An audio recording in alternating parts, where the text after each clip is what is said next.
preparing the live stream. We are live. What up, everybody? I know we got some fans out there that are a little impatient. Not my doing. I apologize for our co-host being a little late from dinner. Where were you? I was at a bar in Hellertown with my brother. Oh, your brother. Okay, very good. Yeah.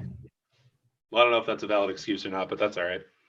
I hit traffic coming home. It was like 25 minutes away. Traffic. Okay. I've heard that. All right, I'm gonna record. All right, so we're good on YouTube. What's up, YouTubies? We're live. We're good to go. And we are recording. Welcome, everybody, to another week of the Chalk Talk podcast. I am your host, joined as always by resident Packers fan Michael Burke. Also, we have a special co-host tonight, back for some more since his incorrect picks earlier in the season. We have co-host Josh Smertz all the way down here from Canada. So a very special appearance for us tonight. We got a good episode in store. We are on a prop party, whatever you want to call it. We got a ton of Super Bowl props to discuss. Burke, are you excited for the game, or has this week of football taken you out of the NFL mode? I mean, I don't watch the Pro Bowl regularly, so this kind of off week between the championships and the Super Bowl, it really does nothing to me. I didn't watch any of the Pro Bowl at all. In fact, I really didn't care about it too much, but I'm excited now. We're a couple days away from the big game, and we've got a very interesting matchup on our hands. Yeah, the Pro Bowl sucks. I haven't watched the Pro Bowl in like 10 years. Do you watch the Pro Bowl? Not at all. No. I don't know that anybody watches the Pro Bowl. I don't know why anyone plays in the Pro Bowl, I guess, to go to these destinations after the season. I did, however, bet on the Pro Bowl, and I did tweet this out for everybody who follows on Twitter. AFC -1.5, we are victors. So although the Pro Bowl sucks and it's a joke, and I was watching like Pat Mahomes throw a pick six about 6 minutes into the game, the AFC did cover the 1.5. The game flew over the total of, I think it was like 61.5. It got up to about 98.5 live. So it went under the highest live total, flew over the initial total. I don't know what the score was, 44-38, something like that. The AFC covered. Couldn't tell you. It was in the 70s. Nobody tried. I probably watched about 6 minutes of it on the elliptical, and that was it. But yeah, I'm glad that we're talking Super Bowl now and not, Pro Bowl anymore. But before we get to the Super Bowl, we have to talk some NBA, because the NBA is my bread and butter, and the trade deadline is rapidly approaching tomorrow. And we have already had one blockbuster trade, and I'm anticipating another. Feel like Woj over here. We've all got our phones ready to go on Twitter just in case any news breaks.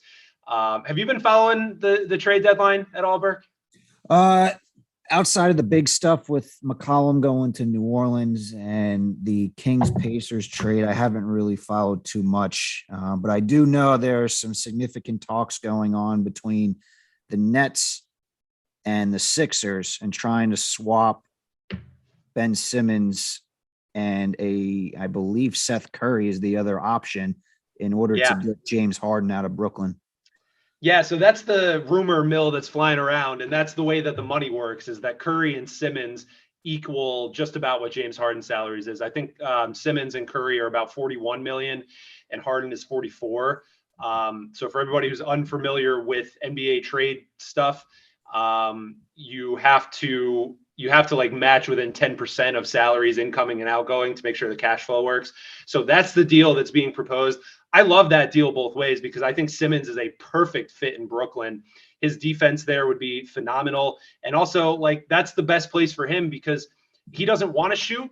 And if he went there, he wouldn't have to shoot, and he wouldn't be expected to shoot, because, hey, they already have two other guys in Kyrie and Durant that want to shoot all the time. And I think that's even better for him. I don't know how well he would settle into, long-term or short-term not being the point guard, because I think he wants to be that LeBron-esque, 0.5, and Kyrie is their point guard. You're smiling. Is that because of something I'm saying about this trade? You don't like it?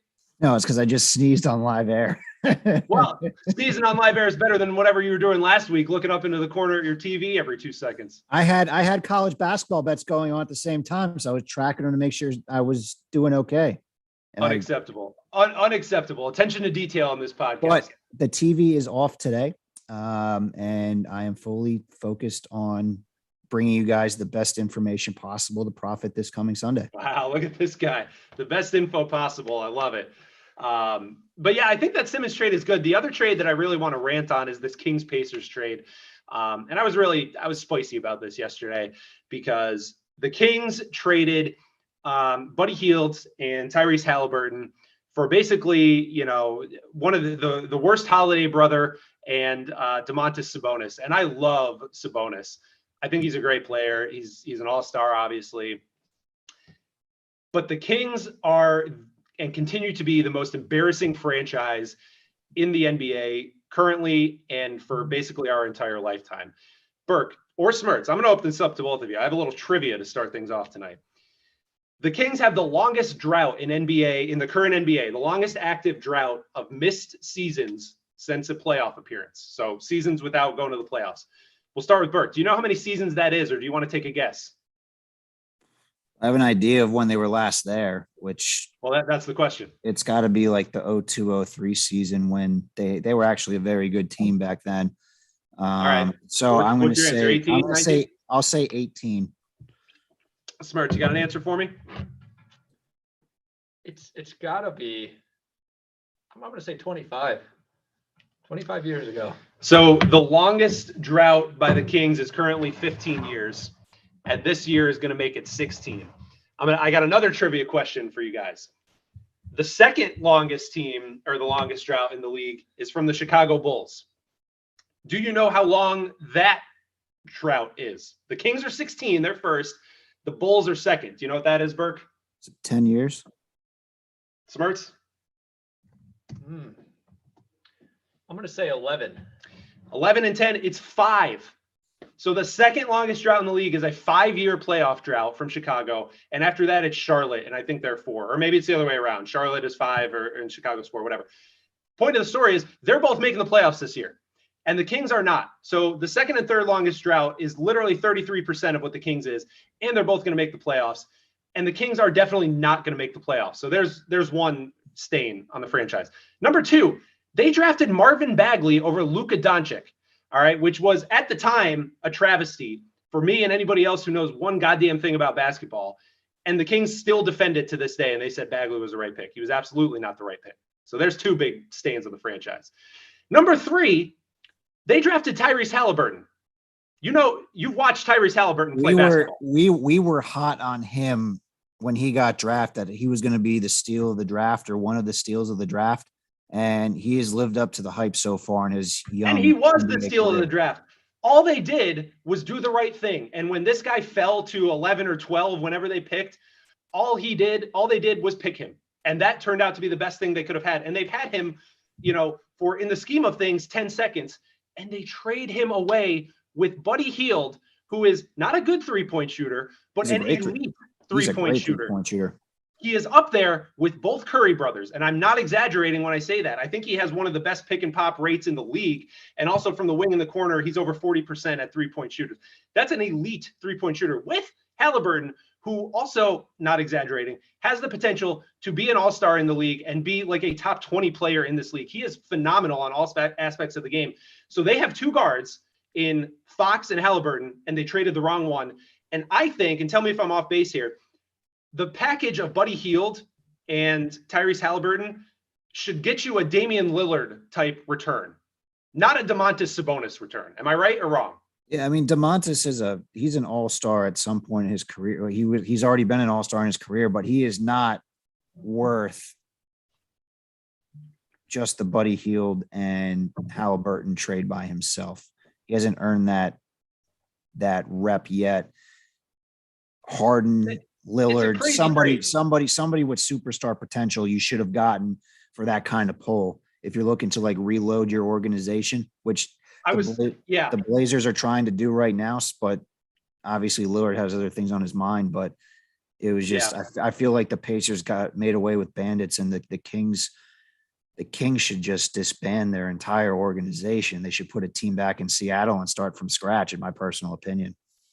Yeah, why not? Right. And I was on Kings fans Reddit yesterday after this trade went up, and they were like livid over this. And I feel bad if there are any Kings fans left, even I feel bad for every single one of them, because you've just watched this franchise implode. They're up there with the Lions as like the worst franchise in in like all of sports. And even the Lions have some semblance of hope. But yeah, I feel bad for you Kings fans. I'm hoping that some Simmons news surfaces. I have thought that him for Harden was the trade since Harden was on the Rockets. I still think it's the trade. So we'll see what happens. It's an interesting time of year for sure. We're monitoring the live chat. Megan Warner says, God bless you, Burke. Larry Gilman says, prayers for Burke, both with his sneeze and college basketball. Do you have any words for your new college basketball strategy? Is it working? It's trending in the correct direction. It's better than the crap I've been throwing out on Twitter for you guys. So just stick with me. I appreciate you guys who are still here and paying attention to those bets. We're getting better. The record is going to get close to 500 very soon, and we're going to be peaking come March, when it's the most important time of the year for college basketball. That's right. Well, that's what I like to hear. We're going to stick with it. Let's pivot to the biggest betting event of the year, the Super Bowl. It's finally here. This is probably the first year where sports betting is like really coming mainstream, and we've had a Super Bowl. Last year, I know it was legal in a lot of states. But this year, obviously it's gaining a lot more traction. And a couple of years before that, I don't know if either of you were betting on like offshore books on the Super Bowl 7 or 10 years ago. But I certainly was, and it was a much different experience than it is now. It's better in a lot of ways back then, but it's also better in a lot of ways now. Let's take a look first. We're going to get into all the props, but first I want to take a look at the line and the spread. So I'm going to ask for everybody's input, and then we're going to kind of make an argument for the opposite side of this. So let's start with Smirts. Bengals 4.5, catching 4.5. They are technically the home team, which is funny because the Rams are literally playing at home. But the AFC, because they take turns, is the home team this year. At 4.5, is it the right number? I think it's the right number for Super Bowl, but I have to say that I can't see the Rams winning by less than 4.5. And they're the far superior team, and they have much more Super Bowl experience than the Bengals. I want to believe that Joe Cool Burrow has a shot at leading a win over the Rams, but let's just check reality for a second. I don't see that happening. How many Rams current roster players have won a Super Bowl? I'm going to assume the answer is 0. I think that's a trick question. It's pretty close to 0, which is probably the same amount that the Bengals have. So, although all that matters really is the stars, right? Stafford has 0, Donald has 0. Well, Von Miller has 1, right? So there's 1. Donald's got 1. Von Miller's got his. Ramsey's Donald doesn't have 1. He's been to the Super Bowl. No, I'm talking about rings. Oh yeah, it's Von Miller, and that's probably it. There's somebody probably down the depth chart that has 1, but Beckham doesn't have 1. Kupp doesn't have 1. Stafford doesn't have 1. Joey Burrow definitely doesn't have 1, right? Chase doesn't have 1. Higgins doesn't have 1. Joe Mixon doesn't have 1. So the stars are fairly new. Where the difference comes into play, though, and I think what Smirts is saying is the Rams were there a couple of years ago, and that coaching staff was there, and McVay was there, right? If you remember that Patriots-Rams Super Bowl, that was a very low-scoring affair. So McVay pretty much did his job in stopping Tom Brady. And if he could stop Tom Brady on the road, right, literally not in their home stadium, and now they're in their home stadium, I can't imagine he doesn't come up with a way to stop Joe Burrow. Now, you're looking at the other end of the ball, where we just watched Sweet Lou stop the best quarterback in the league in Patty Mahomes for a whole second half. My take, and I'm interested to see your thought on this, Pat Mahomes was concussed in that game. Do you agree or disagree? I disagree. He took a hit towards the end of the first half. I wouldn't be surprised. I disagree because Mahomes was concussed for 2 games against the Bengals in the second half. Sure, it did happen twice, and I know that's a pattern. They got out coached, out schemed by from the defensive side of the ball for 2 straight second halves, 1 at home, 1 on the road. I know you've been saying for several weeks that the Bengals being in the Super Bowl or getting this far is an absolute fluke. I am leaning towards them at this point based on where everything is currently shaking out. I know you are. And I want to talk about that. And I think it's fitting that Smirts and I are here because Smarts and I were leading the bandwagon on this Rams Super Bowl thing since the summer. And it took a lot for me to convince you to actually place cold hard money on the Rams, but you did so. And how do you feel now, my friend? I feel rich. My pockets are full. Well, they're not full yet, but did you hedge? Let's hope that statement doesn't come back to haunt you too early. Did you hedge? Right about that. I hedged. I wanted something at the end of the day, but I left a little room for the Rams to bring back more earnings for me. You know, that's the team we supported from the beginning. So you got to leave the biggest earnings for our team. Yeah, I think that's the key. And again, we want to talk about hedging. And remember, for those of you that aren't aware what hedging is, it's basically when you take a position on one side of a bet and then, you're getting an advantageous position. Maybe you take a pre-tip line in an NBA game where the game's supposed to go over 200 points. And then the teams start off in a blazing hot run and the live total is up to like 230. Okay. So you have over 200. You're feeling good about that. The hedge would be to take under 230. And that way you can't lose, but you can also, double your winnings if it's in that little bracket, or if it goes above, you break even. If it goes below, you break even. That's a hedge where you're limiting your risk, but also limiting your reward, but guaranteeing that there's no risk.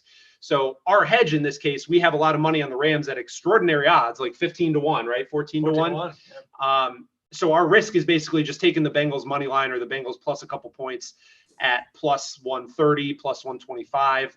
And the money line is plus 165. And that way we get a nice middle, right? We can, you could try to squeeze the game between 3 and 0, or you could just try to, make money on either side. And the point of the Super Bowl, and we're going to get into this, you need to have fun betting and watching the Super Bowl. This should not be a stressful experience. If it's a stressful experience, you're doing it wrong. There's money to be made on the Super Bowl for sure, but you don't want to be in a position where we bet all this money in July and we feel great that we've made it this far. And it's kind of a miracle that we have made it this far. But you don't want to be in a position where it's Super Bowl Sunday and you are stressed out like you have been for the past 4 weeks, watching them play the Bucks, watching them play the 49ers. You want to enjoy the game, right? And I think that's the point of the hedge. I know it's a bad monetary decision to hedge because we still feel the Rams are going to win, but you want to enjoy the game. Am I right, Burke? This is supposed to be betting is supposed to be fun. Yeah, I think the only time you should be like nervous for the game is if you're like a diehard of one of the two teams and you just live and die every single game anyway. So you're kind of used to it. But as an outside, non-biased bettor on either one of these two teams, which none of us are true fans of either of them, do your research, put some money down, and hope for the best. But enjoy it. Don't be stressing too much. It's just a game. It's just a game. Well said, my friend. And we have an interesting point in the chat from Larry Gilman. Sony Michel did win a Super Bowl for the Patriots against these Rams. So we have another, pseudo star ring on the Rams, which is a pretty good point to make because he could be the guy. I know that goes against your Cam Akers hedge, but or not hedge, Cam Akers futures bet, right? What do you have him at? I've got him at plus 30,000 to win the Super Bowl MVP. So a $10 bet that I put on him will net me $3 grand. Well, we're going to be hoping for you because that means the Rams would win. And that means that you and I would both be, and Smirts would be coming into a lot of money. So I love that. We got Smirts' take on the Rams covering the 4.5. I think Burke's leaning more towards the Bengals. How about the total? The total's at 48.5. It opened at 50. I immediately posted on our Twitter account that we should be going under 50 because it would fall. It did fall. It hasn't really moved since then. It's been 48.5 most of the time. Where we landed on this total, Burke? At the moment, I am leaning on the under. It looks like the over are getting a lot of money currently, at least on the books that I'm looking at. But I feel like these two defenses are going to show out. They've carried them this far in the playoffs, and I think they're going to be the keys to the game on both sides. There's going to be a couple crucial turnovers here and there throughout the game that's going to swing momentum one way or the other, but I don't think they get to 48.5, and it goes to show in like big time prime time games, lean the under because rarely do you get a high scoring affair, like a very high scoring affair. And I think these defenses are too good, too talented. They're the bread and butter of each team at this point in time. They're going to keep the game low scoring on both sides, in my opinion. So take the under. Yeah, I mean, these Super Bowls tend to go under. Obviously, if you look at the last one the Rams were in, it was 13-3. So that one flew over whatever the total was. It was probably around the mid 40s. The last like over 50 Super Bowl we had was the Chiefs Niners Super Bowl, and that total was 54 and a half. What was last? And it actually went. What was last year's total for the Bucks and Um, Chiefs? I feel like that's probably close to 52. it was probably, I don't remember offhand, it was probably around what we have now, about 47, 48 and a half. And that one went under just because the Chiefs couldn't do a damn thing. But the last total that we had in the mid 50s was the Chiefs Niners. And that was because the Chiefs were scoring points at will that season. And it was, they literally couldn't be stopped. And, I remember I had a bet in that Super Bowl for neither team to get to 30. And it was looking good because the Chiefs were at like 17 with 4 minutes left. And they got to 30. They threw that final screen pass touchdown to, who was it? Darrell Williams was their running back or somebody like that. And they got to 31, but that game ended at 51. So it was not over in that game either. So typically these things go under, and I'm definitely leaning under 50. I think this gets bought up to 49 by game time because the public loves to bet overs. And 49 is a pretty key number. Remember, the key numbers and totals we have are 49, 51, and 54. So if we get to 49, I'm going a hard under on that. I already have an under in at 50. At 48 and a half, I still probably lean under, but it's softer play. What do you think, Smarts? I was leaning the under also, and I never thought I'd say this, but I agree with Burke. I mean, in Super Bowls, I feel much more comfortable going with the under. It's a strategic chess match. There's likely going to be a lot of risk taken on behalf of the Bengals. I think they'll want to take any opportunity they have to go for a score or to convert a fourth down. I don't see that working in their favor all of the time, so I got to go with the under. So we're all on under. That's not good. That's not good. That's not good. We've been playing a little game called one word answers, and I'm going to ask you both this one word answer, and then I'm going to have a reason for it. So Burke first, then Smirts. One word answer. Are both quarterbacks going to throw an interception in this game? No. Okay, Smirts. No. Is one quarterback going to throw an interception in this game? Burke. Yes. Smirts. Yes. All right, so interesting. We're all aligned on this. My reason for asking this is because we're all on the under, and yet we think, and I think both quarterbacks are going to throw an interception. So that's a little preview of my props. I'm going to pitch that later.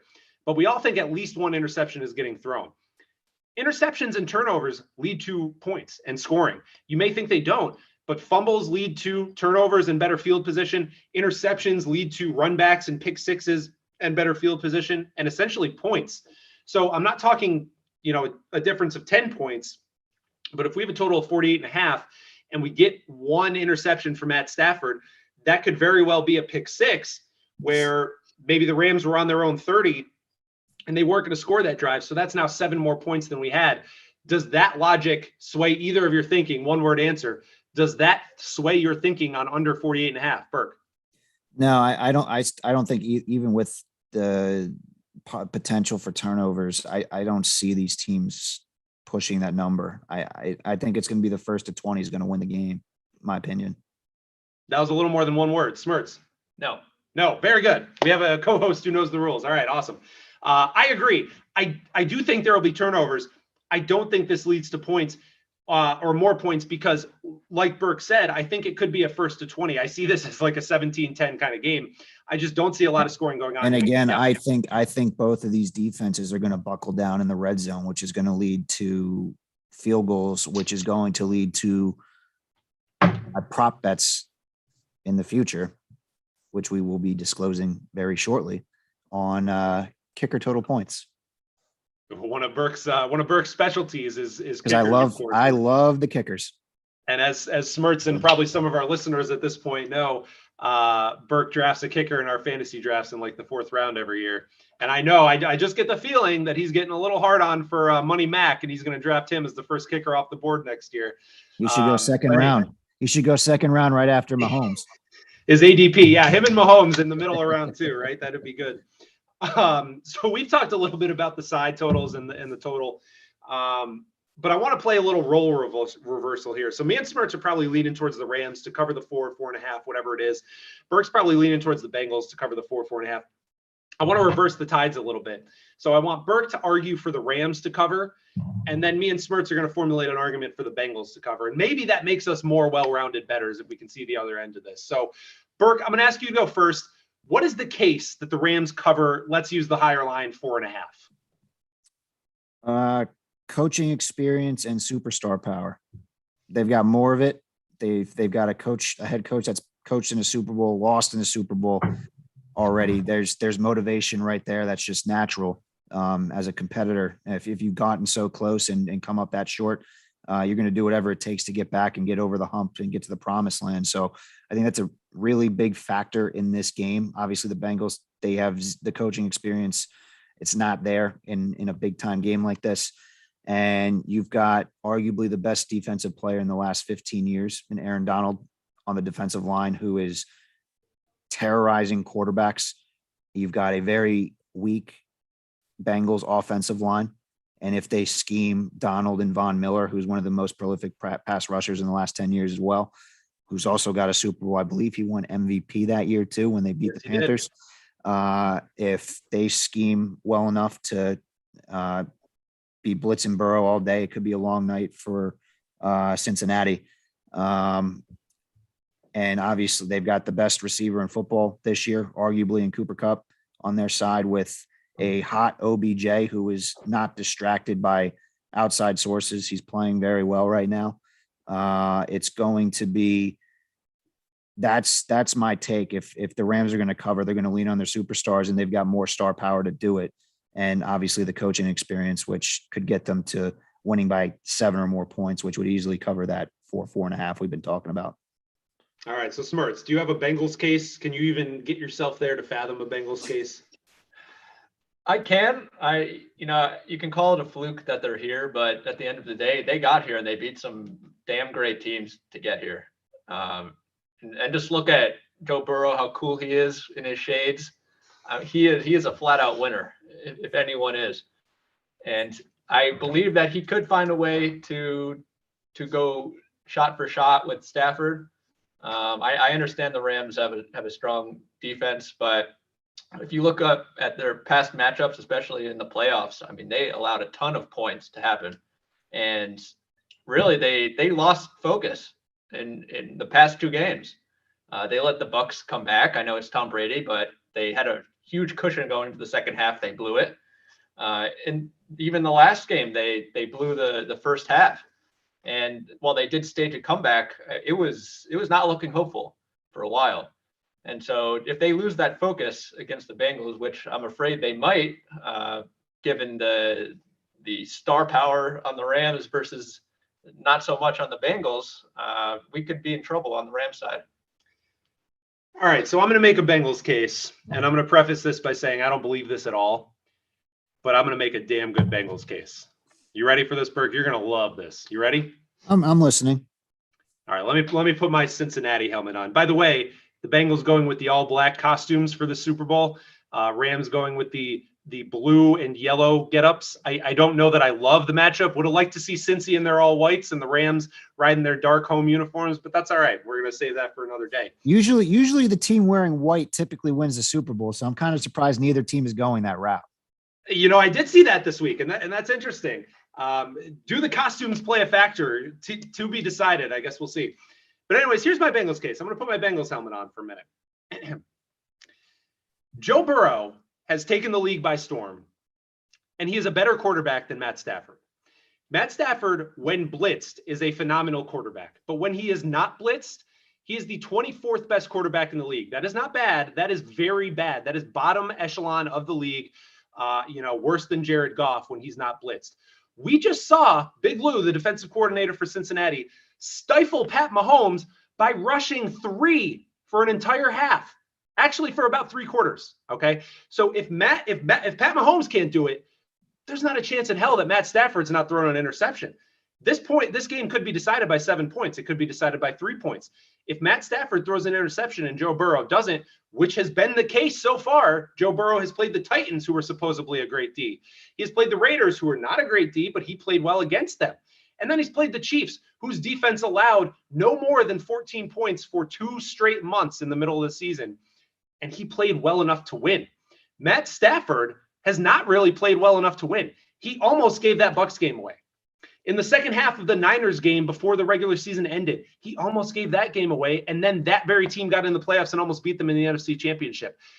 I believe in Sweet Lou taking down Matt Stafford in the second half of this game by rushing 3, not blitzing, and making him put the pressure on. I believe in Money Mac. All right. If this game comes down to a field goal, I just watched Matt Gay, who's supposedly the NFC's best kicker, come up short on a 47-yard field goal. I haven't seen a kicker come up short in years. And he came up short on a field goal in the NFC divisional round.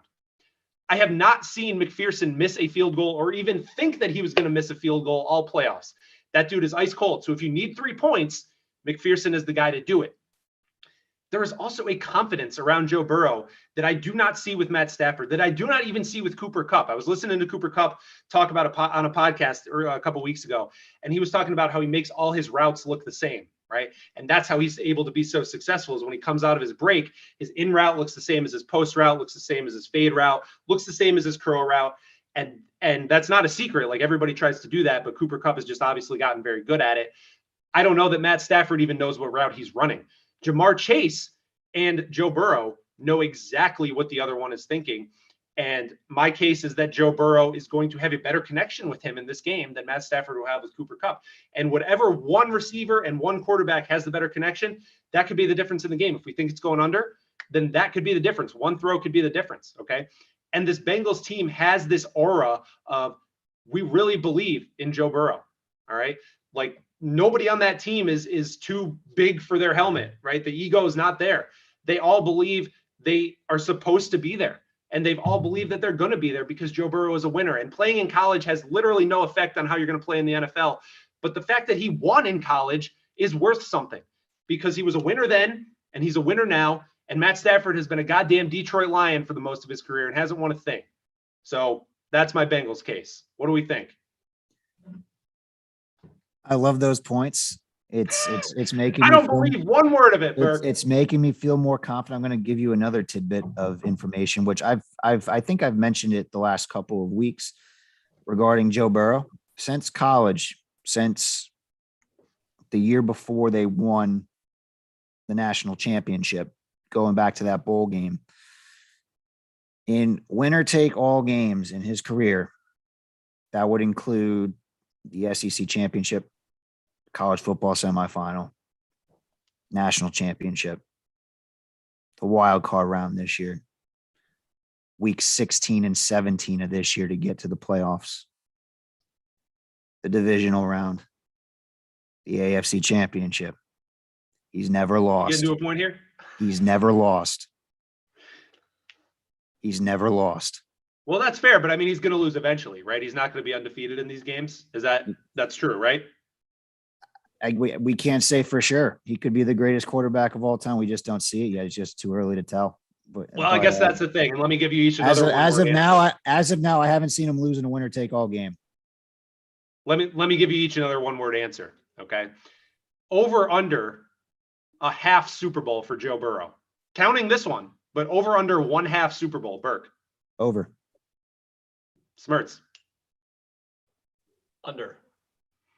Yeah, I mean, depending on the odds you give me that, I go under, because there's absolutely no guarantee that he will ever get back here, right? So I don't know that he'll win this one.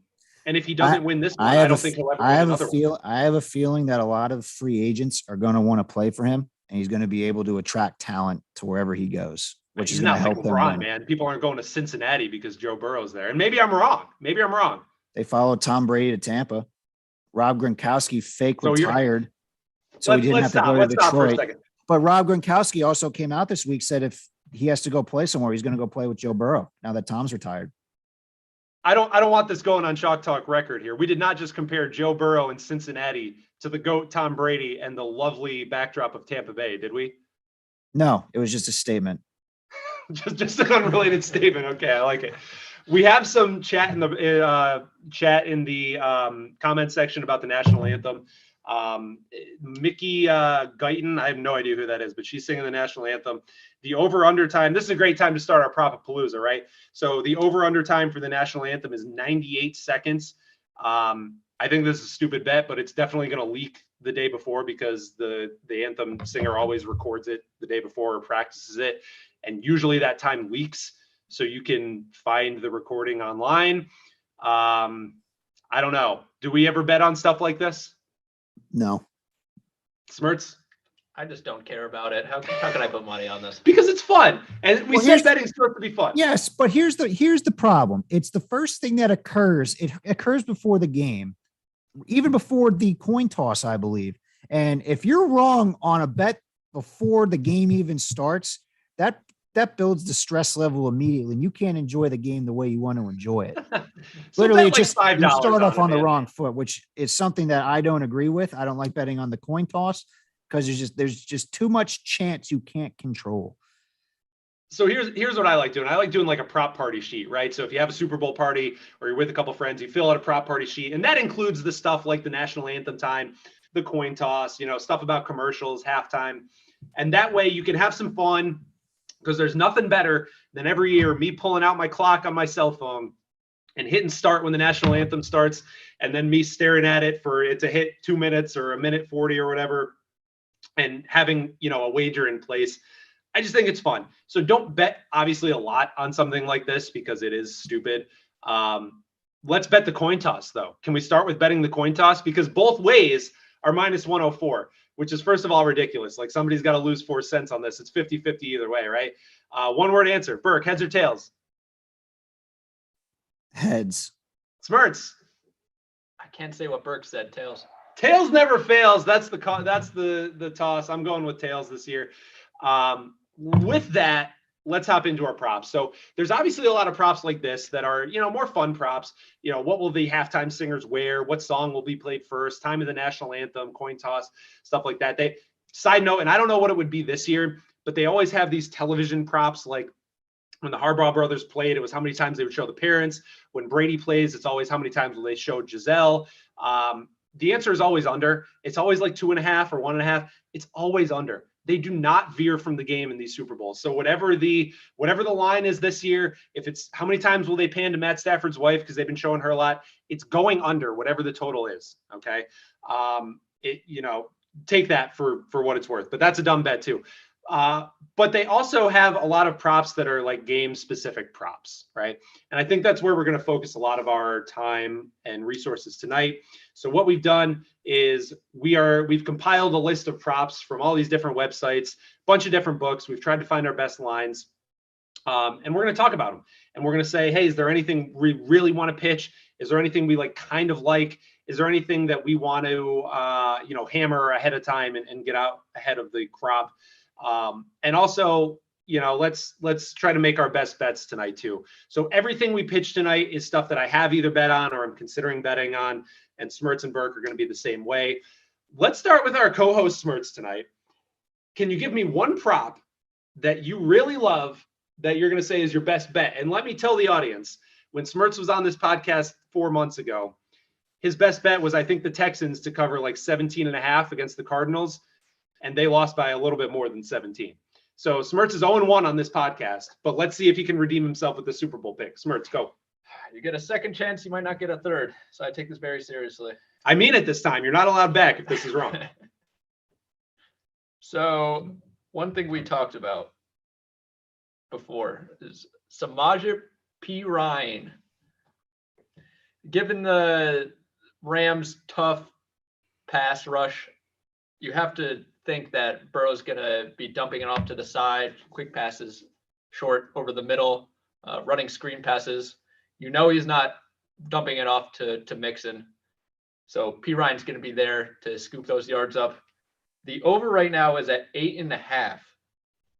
You think that could be as simple as one pass to him? He gets that 8.5.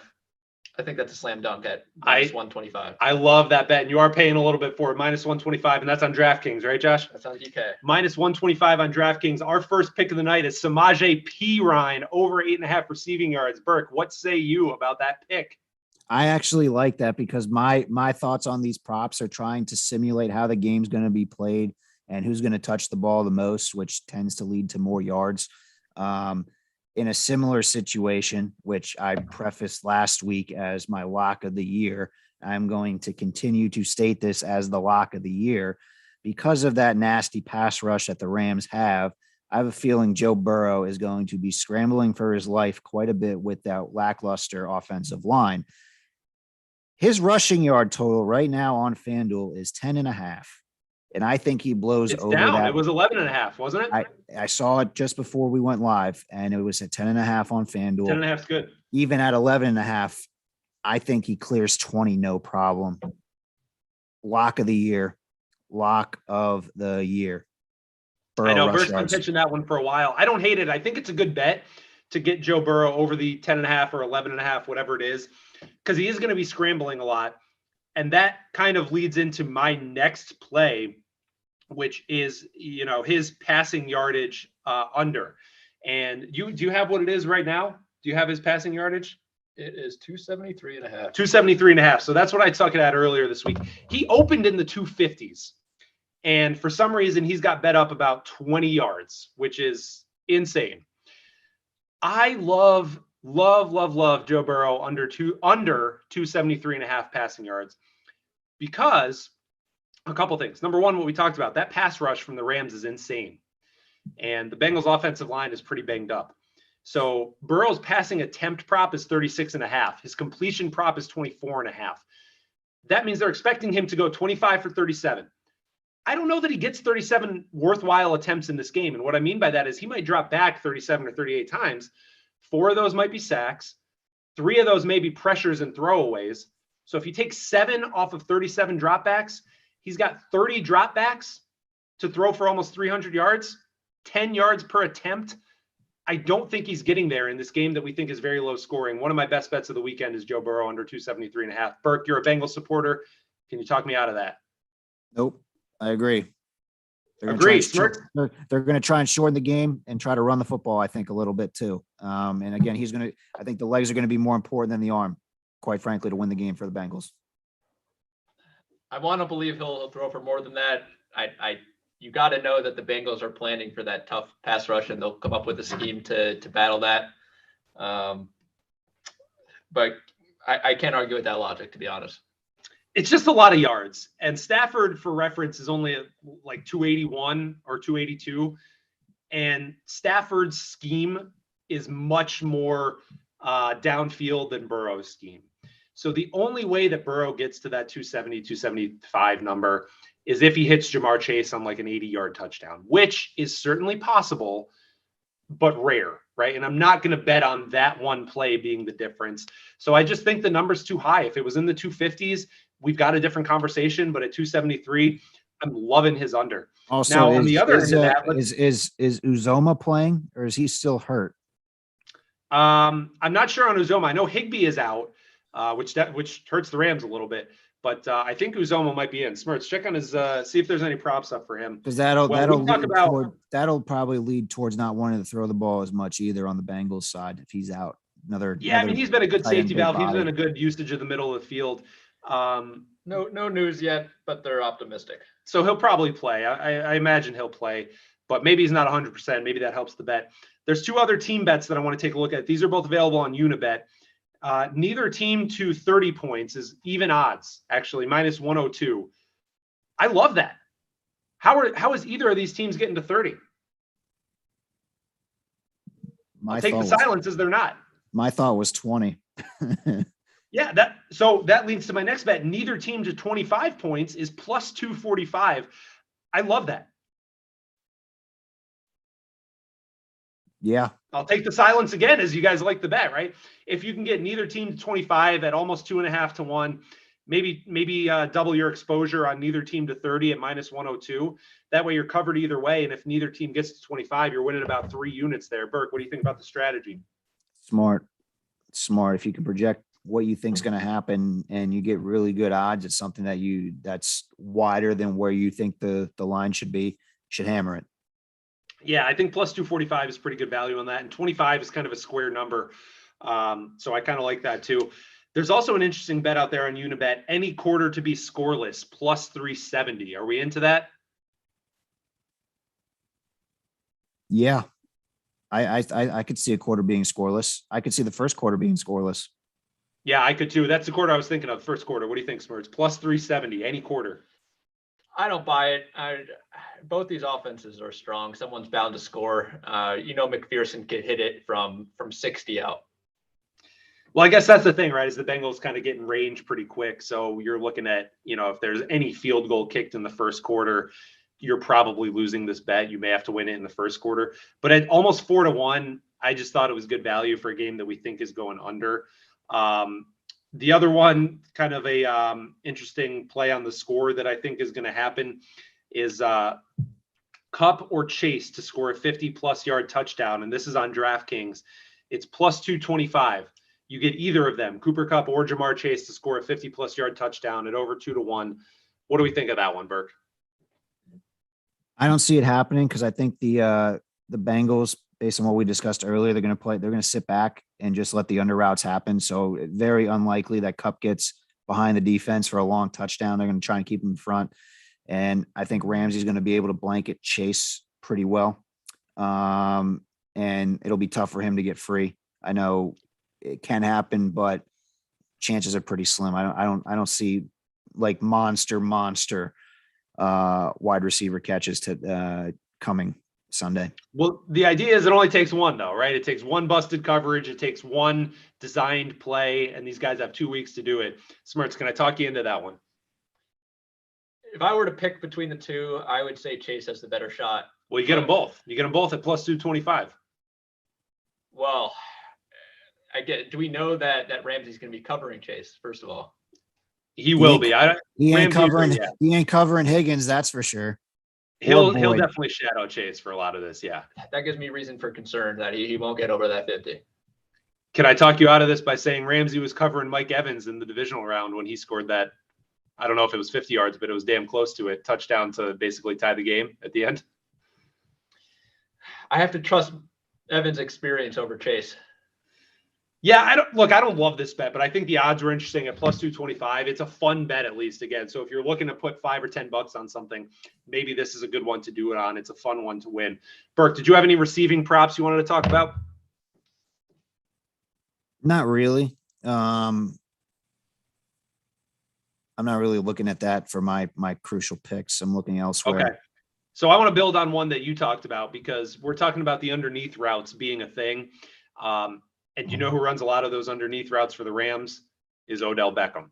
And I think if you're targeting Cooper Kupp and you're not allowing those big score plays and big chunk plays, you're going to make Stafford check it down. And again, check downs to him are 8, 9, 10 yards because he's looking at Kupp in that 15 to 20 yard range. So if you're getting a lot of Beckham check downs, I love him going over 63.5 receiving yards. I think Beckham's a huge part of this game. I also love him as an anytime touchdown at plus 130. These are both available on DraftKings. I'm sure elsewhere too, but plus 130 anytime TD. Beckham over 63.5 receiving yards, minus 110. Smarts, do you like either, both of those, none of those? Is this a Beckham game? I love the Beckham TD, especially with Higbee out. Higbee's a frequent red zone target, and with him out of the picture, I think they're going to go to OBJ. Burke, how about you? I agree. I mean, he's been getting the ball early and often in these games, trying to establish him, which has been freeing up Kupp later on in the game for bigger plays. I do like the OBJ props here. I don't think they stray from what's got them here. Yeah, I think these Beckham props are, again, one of my best bets of the night is OBJ to go over his 63.5. And I love him to score a touchdown. There's probably also a prop up there. They always have a prop over under 2.5 people that take that throw a pass in the game. So it doesn't even have to be completed, but it's usually like plus 150 or plus 200 that 3 people attempt to pass in the game. So you're winning that one if a quarterback gets hurt. You're winning that one if Beckham throws a screen pass or whatever. You know what I mean? I like that one too. Smarts, what's your next prop that you wanted to get to? I think we touched on all of them, to be honest. Oh man, I was a big fan of that Burrow over. I have 11.5 yards rush. Completely agreeing on that over. You know what? One thing we didn't touch on. I know we touched on interceptions in general, but I have a feeling Burrow's going to be throwing one. I mean, he just does not have any Super Bowl experience. Even though he is a winner. Here's Matt Stafford. What are we talking about here? What are we talking about? He's gonna be rushed quick and often, and he's bound to make a mistake because of that. He's going to run. He ain't going to try and throw it. He's too smart. Hey, look, man, I could see him making a mistake. One of the props that I like is actually if you can parlay them together. And by the way, screw FanDuel, because they won't let you same game parlay this thing, and they won't let you same game parlay a lot of stuff. And like, come on, if you're opening these books to the public, like I get it if you don't want to pay out the normal odds, but if you're not going to let me combine both quarterbacks to throw an interception at plus 180, what it should be, let me do it at like plus 140, right? Just let me do whatever I want. It's the Super Bowl. It's the only game out there. Like, let me same game parlay whatever the hell I want, right? But I would love to find a book, and Bovada lets you do this. Not that I use any of these illegal offshores or anything. Both quarterbacks to throw an interception is plus 180. Burke, can you get on Smertz's Burrow pick, which is close to minus 130, or Stafford at minus 150, or both of them at plus 180? Well, what I discussed earlier when we played the one word answers, and I said that one but not both would be throwing interceptions in this game. My thoughts are Stafford's going to throw one and Burrow's going to be clean. And I'm sticking to that. All right. I mean, I don't hate it. And I wouldn't bet on both of them individually to throw an interception because of the VIG that you're paying. And again, the VIG is if it's minus 150, remember that means you have to bet 150 to win 100. So the VIG in that case is you're paying 50 cents on the dollar. You're paying an extra $50 to win 100. The VIG on these is too high to take them both individually. I wouldn't take either of them maybe individually, but I would probably take them both together because why not, right? If you think one of them is going to throw one and you can get plus 180 on both of them, why not, right? So that's where I'm leaning there.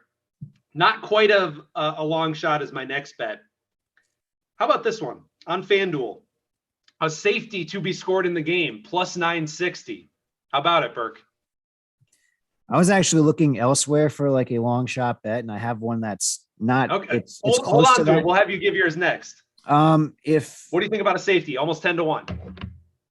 I mean, it's worth throwing some money on it because if you get these punters have been playing pretty well throughout the course of the playoffs. If you can pin somebody in, and especially if you pin the Bengals deep and you let Von Miller and Donald disrupt that offensive line, the potential is definitely there. So it's definitely worth considering.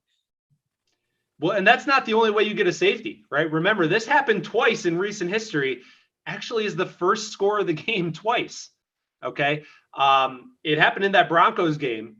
And then again, it happened Brady with a grounding in the end zone in that Eagles game. Do you remember that? Yeah, I do. And then the first score of the game, the safety pays like 60 to 1. Well, that was the Bengals Seahawks or the Broncos Seahawks at MetLife. Yep. Manning just had no idea where he was in that game. Yep. Yep. And that's what happened. Smirts, you look like you're digging up some research on this. I'm curious about this one. I would have guessed. Could you guess how many times it's happened in Super Bowl history? How many times the safety has been scored at any time? Yep. 7 times. I'm going to go higher. I'm going to go like 12. Split the difference. It's 9. 9, really? Okay. Yeah. And it's actually happened 3 times in a row from 2013 to 2015. Wow. I told you. So recently it's a little more but what'd you say? It's 9? 9. And how many Super Bowls have there been? 50 something? 50, this will be the 56th. This is 56. So it happens 16% of the time. I feel like plus 960 is pretty good for something that happens almost 20% of the time. Yeah, it's definitely something to consider, and especially with the pass rush and the weakness of the Bengals offensive line. If any team's going to do it, it's going to be the Rams on Joe Burrow. In my opinion, you remember who Von Miller is on the other end of that, and he has won a Super Bowl MVP. And if he's going to win another one, he's going to score a touchdown, right? And that, or he's going to or a safety who's going to force a fumble at a critical time. It could be. Who knows? So I never said. Yeah. So I'm also looking at something very interesting too. Let's hear your long shot. At plus 920, the game to go to overtime. Interesting. That's plus 920. Plus 920 that it goes to overtime. Okay. I think this game is going to be very close. I think it's going to be a game of kicks. It's going to be a game of defense. And typically when you have those ingredients, in a primetime mega game like this, the game is going to be close throughout. And there's been significant talks this playoffs on overtime and if they should change the rules. And I have a feeling because of all of that, we're going to see an overtime game in the biggest game of the year. Just a hunch, just a hunch. So for reference, and this kind of validates our safety point, you're saying the overtime is plus 920, right? Yep. Okay. Safety was plus 960, and that's happened 9 times. How many times has overtime in a Super Bowl happened? Just Once. one, 28-3, right? So you're getting better odds for something that's happened 9 times as often, but the overtime's not a bad one either because you could be in that bet for most of the game, right? It could be close and you could be on the verge of having this overtime. I don't hate it. Like the Bengals just went to overtime last week. The Rams almost went to overtime against the Bucs. They've won all their games by 3 except the Cardinals game. So I don't hate it. At almost 10-1, that's a decent bet too. I think Smertz is looking for a more long shot bet. So I'm going to give him a second there to get that. And I'm going to give you a couple of my longest reception bets. All right, Burke. So circling back to these receiving props. A lot of these receivers have bigger gains on their catches, especially the Rams because their downfield ADOT is much higher. Jamar Chase over 27.5 and Beckham over 22.5 longest reception. Can I interest you on either of them? Both are minus 114. I like OBJ's better than Jamar's. Yeah, I like Beckham's too. At 22.5, I feel like that's pretty good. He could catch easily a 40-yarder or maybe gets one in the middle of the field that's, a 15 ADOT and he runs for 8 or 9. I like that. And again, the critical thing there too is he is not the go-to receiver on that offense. He is the number 2. He is a number 1 receiver talent playing the number 2 receiver in that offense, which is going to help him get on obviously probably a weaker defensive back, which he should be able to exploit with his talent. Yeah. Yeah, I agree on that one. Although I don't hate Chase's too. It's 27.5. He's always liable to go for like 50 or 60 and a touchdown. You know what I mean? Maybe you take that 50-yard touchdown with him or Kupp at plus 225. That's probably better odds. But I don't know. I don't hate it. His longest catch over 27.5. But Burke and I agree. Beckham over 22.5 is definitely one to consider. Another Samaje Perine bet that I like. Smertz mentioned his receiving yards at 8.5. How about Perine over 5.5 rush yards? It's plus 116. Can I interest anybody in that? It only takes Mixon to be out for like 2 plays for him to get over 5.5. What do we think? I'll defer to Josh because he's the Perine guy over here. Smertz is the Perine expert here. What do you think, Smertz? 5.5 rush yards, plus 116. I agree. It takes only Mixon to be out a couple plays. I think that's worth the flyer. I just like those bets because they're fun. And I'm glad. So Larry Gilman in the chat is picking up on my Perine reference. That's a reference to he who shall not be named, the Monday Night Football announcer who famously announced Clyde Edwards-Helaire, made a big point to reference his name earlier in the season. So and hopefully, I want to defer. There were some comments and chatter in the chat about me texting people, and I'm actually texting somebody who is listening in on this podcast right now, who is a Jacksonville Jaguars fan.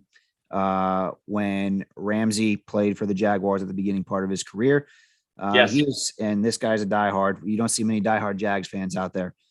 He is saying that I'm sorry, Jalen Ramsey is overrated. Oh wow! And that if Jamar Chase is being covered by Ramsey, hammer all the Chase props is what I'm being told. Wow. Okay. So we have some inside info from a former Ramsey supporter saying to take these Chase props. I think Ramsey does shadow Chase throughout most of this game. He's usually willing to take on that responsibility because he floats left and right side a lot. So we have a lot of Chase over support, and that kind of goes with my Chase 27 longest reception prop. So I'm going to make that a good lock. Chase over 27.5 longest reception. Let's mark it down with Beckham over longest reception, 22.5. Take them both individually. You're going to hit them both. Smertz, you got a long shot for us. Actually, that's perfect timing because Excellent. I saw OBJ and Higgins both have 30+ yard reception at plus 550. So they would both have to go. They would have to have like one catch, right? Not 30 receiving yards. They'd have to have one catch of 30 or more. That's right. Okay, so what's the case for Higgins? Because Beckham, I love getting over 30, and at plus 550, that's tempting. Well, that goes against what we were talking about Ramsey a second ago. But if we think that Ramsey's good and he's going to be covering Chase, don't forget about the other receivers that the Bengals have. You still have Boyd, you still have Higgins. They're both very talented. If Burrow can't find Chase, you know he's going to one of those two. Yeah, I agree. And you never really know who these Bengals are throwing to. So it could be 1 week he's throwing to Chase, 1 week it's Higgins, 1 week it's Boyd. They've all had kind of breakouts throughout the season. That's not a bad bet at almost 6-1.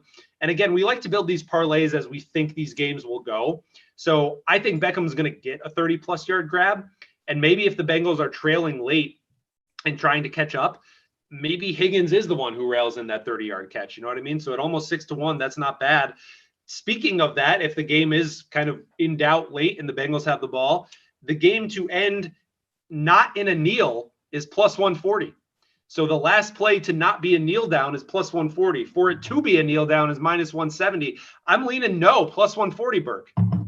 I agree, especially if I take that overtime bet, you're guaranteed to not finish a game with Correct. a kneel down. If it goes to overtime, it's guaranteed to hit so that. you could bang a plus 920 going to overtime and a plus 140. That is the freest of money in my opinion. I think So this is FanDuel, in my opinion, in my shit. opinion, I think it's going to end on a kick. Quite frankly. Well, and most of them have, right? The Bengals-Chiefs game ended on a kick. The Rams-Niners game, that ended on a kneel. I'm sorry. That was a kneel. But the Rams-Bucks game ended on a field goal. Yep. McPherson and the Niners had the ball. The Niners had the ball with like a minute left, so it very well could have not ended. McPherson going to the AFC Championship game, that ended on a game-winning kick too. So it's the potential is there. The Titans, it did. Yeah, so I don't hate that bet. If you're looking at some other game-ending bets, let's look at some MVP odds. So obviously the quarterbacks are at the top of that. You have Burrow, I think, is plus 230. So, if the Bengals win, it's probably him. What would it take, Burke? And I'm going to ask you this question because you're probably more inclined than me or Smarts. For Evan McPherson to win the MVP.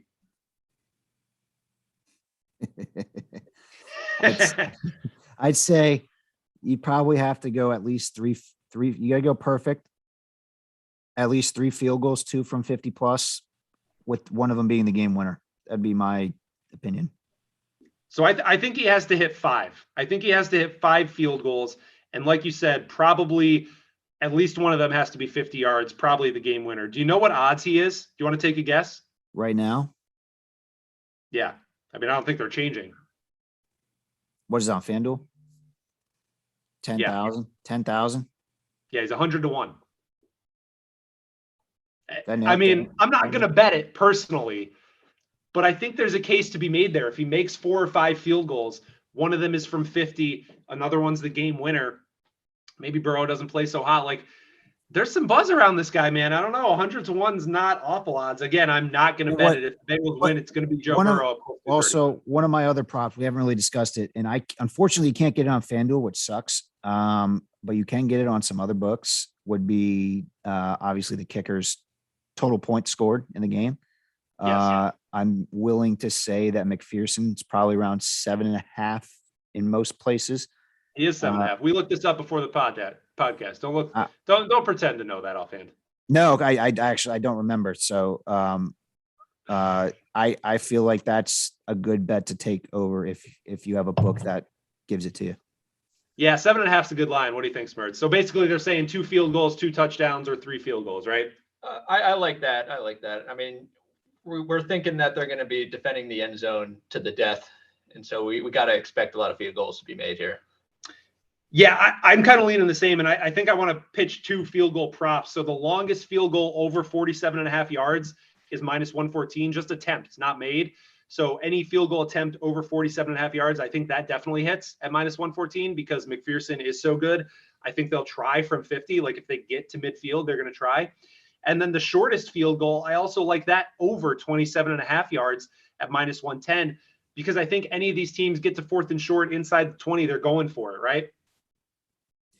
I would say so. It's McVay's MO to kind of play the analytics, and I feel like the Bengals, in order to win this game, they're going to have to take a couple chances. They're not going to be able to just sit back and unfortunately kick field goals, which I wish they would do, because it's almost guaranteed points at this point. But I do feel if you get a lot of 4th and 1s, 4th and 2s deep in the red zone, I think you're going to see these teams try to go for it. But the defenses have lived up to the challenge so far. So I don't know how many times they're going to be able to convert, but we've been preaching it all season that going for it on 4th down is better than kicking a field goal. Yeah, I agree. So I think that over 27.5 is the shortest field goal is probably a good bet. What do you think? Absolutely agree. Yeah, they're going for it inside. And I love both of those field goal props, honestly. 47.5 over 20, longest field goal over 47, shortest field goal also over 47. There was another one where it's McPherson field goal attempts. It was 1.5, man. 1.5 at minus 120. Let's go over that, right? I feel that should be my lock of the year. I mean, you're paying a little bit because it is minus 120, but over 1.5, is that just attempts, not makes? Is that happening? Seems a little too good to be true, doesn't it? It feels like a fixed line. It feels like they know something we don't. That's a fishy line. But I'm going to buy into it. I'm going to say McPherson over 1.5 field goal attempts. I love that. Same. Back to our MVP discussion. You can get any non-quarterback for plus 230. Any money there, Burke? Yeah, Cam Akers. My boy. I know Burke's got some Cam Akers 30-1 or 300-1, I think that's. But any non-quarterback plus 230. Who's going to win it if it's not the quarterback, Smarts? You got to think it's one of the stars, Cup or Chase. It's Cup, right? Because I think if the Bengals win, it's definitely Joe Burrow or our boy Money Mac. Who knows? But I think if the Rams win, like that NFC Championship game, who is the MVP of that game? I think it's Cooper Kupp. I think there's a chance to be made for Kupp, right? Absolutely. Yeah. So plus 230, you get all these guys. You don't really have to worry about it. If you're going anywhere, I like that. Back to the kickoff. So the kickoff winner to defer is minus 500. I know you're laying a lot on that minus 500, but McVay this season has never not deferred. And the Bengals have only not deferred once. So minus 500 seems like a steal there, man. Burke, can I get you to lay minus 500 for a virtual lock? Again, I'm not touching any pre-game, pre-kickoff bets. But it has nothing to do with the actual coin toss itself. It's just trends, right? Sure it does. Sure it does. It's all on the coin toss at that point. But it doesn't matter who wins the coin toss. It's either of them to win. They'll defer. And everybody defers these. When's the last time we saw anybody choose to receive or kick? They all defer, right? They do, but you can't get me to lay minus 500 on anything. Yeah, look who. All right, look who you're talking to over there. I know. I'm just trying to sell that as I think an almost a virtual lock, and minus 500 is a significant vig, but I think you're getting fantastic odds there. And let's see, anything else I didn't hit on? Aaron Donald MVP 18-1. Any interest there? I think he's gonna cause a lot of disruption. But I don't think he's going to get the stats. I think it's going to springboard a couple other defenders to get through just because he's going to be taking up 1 to 2 guys on the line or 2+ guys on the line every single time when he's trying to rush. And obviously that's more off the stats sheet kind of stuff. Yeah. So I just don't. I know he's going to be a problem, but I don't know if the final stat totals and the stat sheets are going to allow him to get it done. You rarely see it on a defensive lineman to win MVP. Yeah, I mean 18-1 doesn't seem high enough. Yeah, I don't like that a lot. I just wrote it down as something I might consider taking a look at. I think any under that you can find is probably a good bet. Trey Hendrickson to record a sack is minus 138. Paying a little vig for that too, but I think he might get one. Smarts, any props you have on there we didn't discuss? Yeah, I want to go back to Aaron Donald. Okay. I don't think he'll be MVP either, but he is plus 350 to record the first sack. I don't hate that. I like that. First sack of the game or first sack for the Rams? First sack of the game. Yeah, why not? I mean, it's totally random, right? It depends on who gets the ball and what kind of scheme they're running. But Aaron Donald's probably as good a candidate as any to get the first sack, right, Burke? Him or Von Miller, in my opinion. Sure, yeah. I mean, plus 350 for the best player in the game is probably a good odds. I like that a lot. It's safe. Definitely safe. Yeah, I think that's a good pick too. Cooper Kupp's receiving yardage prop was 104.5 last I checked. I think he goes over that. I know it's super high, but I think that guy just gets his receiving yards anyway. If you want to build like a same game parlay, build it around what you think is going to happen. So don't just be picking all this random stuff. Build the game out how you think it's going to happen. So you want to go with Kupp over, Rams win, maybe Stafford overpassing. Those are 3 correlated items. So if one happens, the other 2 are also likely to happen. If you have like Cup over 100, Chase over 100, and then, P Ryan over 8.5, those are 3 totally unrelated things. They don't increase the probability of anything else happening. So I would build my same game parlay. Whatever you do to parlay, I would have them be related items. What do you think, Burke? I agree. I mean, you got to kind of project how in your head this game's going to play out. And if you can link stuff up, if, like you said, if one happens, better chance that multiple happen, which means more money for you in your pocket. Correct. If you're kind of picking stuff that are unrelated, you're taking a random chance on a lot of things. Obviously, if you put all your eggs in the same basket too, and nothing hits, you're kind of screwed. But yeah, typically, if you can envision, in my eyes, I think these defenses are what got them here, which is going to lead to the under. So you kind of want to look at typically the unders, maybe the kickers getting more opportunities than normal if they're not scoring touchdowns, which is why we're looking to take the kicker over points props. And then obviously, if not a lot of big plays in my eyes, Burrow's going to have to scramble, which is why I love his rush yard total going over. Yeah. So again, Burke correlating items, and it's kind of fitting that I have Smirts here because he's a very cautious investor, and yet at the same time, all of his parlays are these wild 30-1 uncorrelated things. Are you building any same game parlays? Do you agree with our tactics? Yeah, I can't argue with you guys. That's the way you should do it. Now, is that the way I have done it in the past? Absolutely not. But best practice, I completely agree with you guys. Yeah, so you live and you learn, right? So you want to make these things correlated.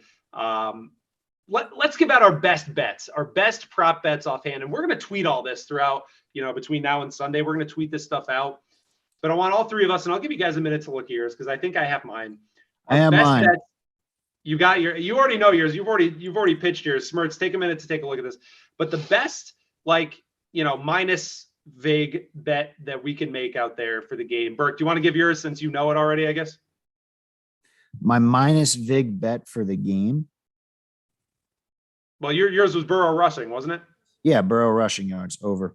Lock of the year.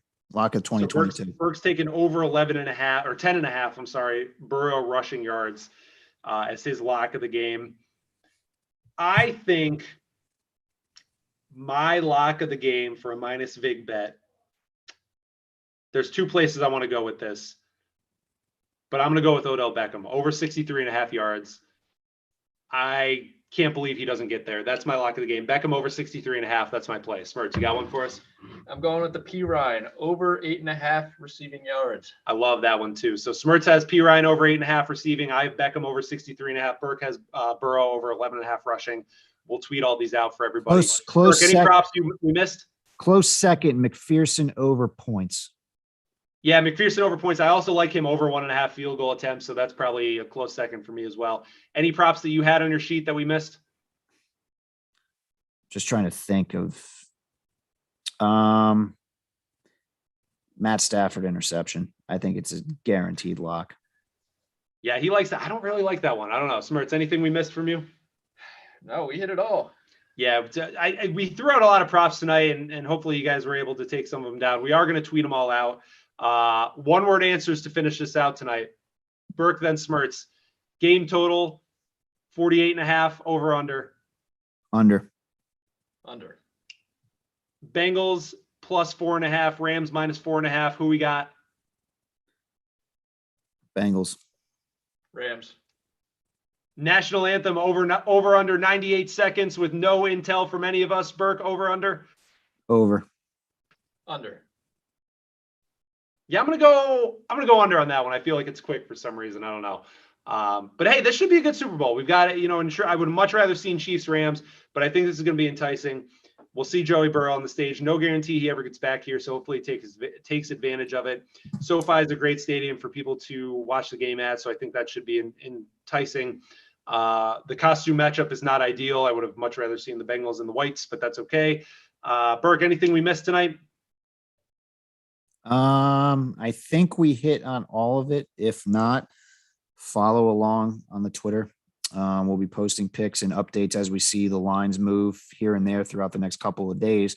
expecting a lot of movement, a lot of money being thrown down on Sunday, which could swing the line late in one direction or the other. You're probably getting a lot of sharps playing one side of this thing to swing it in their direction, or the direction they feel is going to be the correct one.